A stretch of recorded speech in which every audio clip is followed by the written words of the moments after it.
ఇప్పుడు బెనిఫిట్ షోలు ఇంకా ఆపేస్తానని చెప్పిందా సార్ ప్రభుత్వం కంప్లీట్ గా? డైరెక్ట్ గా అసెంబ్లీలో చెప్పాడు కదా, నేను అధికారంలో ఉన్నంత వరకు బెనిఫిట్ షోలు ఇవ్వనని, అట్లాగే టికెట్ రేట్ల పెంపుకి ఇవ్వనని. ఇప్పుడు అది మార్చాలి అంటే రేపు గేమ్ చేంజరే, అతిపెద్ద గేమ్ చేంజర్ ఇతనికి. రేపే ఇచ్చేసాడు అనుకోండి ఓ సమస్య, ఇవ్వలేదంటే ఓ సమస్య రాబోయే రోజుల్లో. కాబట్టి ఏదో ఒక కమిటీ పేరుతో కాలక్షేపం చేసి, అంటే భారీ బడ్జెట్ సినిమాలు అయినా ఇంకా అంతేనా సార్? అదే అనేది ఇప్పుడు అది ఏం చేస్తాడనేది చూడాలి. అవును, అవకాశం దక్కేసింది వాళ్ళకి. ఇంకా రేవంత్ పుణ్యం అని చెప్పి రేటు ఎక్కువ వచ్చింది. అది మామూలుగా అయితే వారం రోజుల్లో 10 రోజుల్లో అయిపోతుంది సినిమా. ఈ గొడవ పుణ్యం అని చెప్పి కలెక్షన్స్ ఎప్పటిదాకా కూడా నడిచింది. కాకపోతే తెలుగు రాష్ట్రాల కంటే నార్త్ లో ఎక్కువ వచ్చింది దానికి. 7,700 కోట్లు అక్కడ ఎక్కువ వచ్చింది.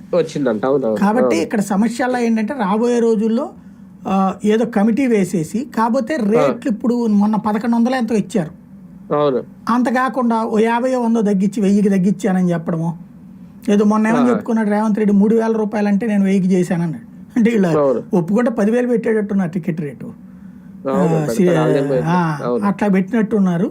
ఆ టైంలోనే వచ్చిన వాళ్ళందరినీ దోచేసుకోవాలన్నట్టున్నారు.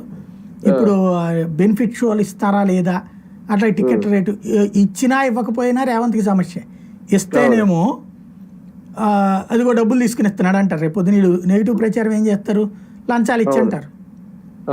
అట్లాగే ఇవ్వలేదనుకోండి, అదిగో ఈ మూలంగా సినిమా రంగాన్ని నాశనం చేస్తున్నాడు అంటారు.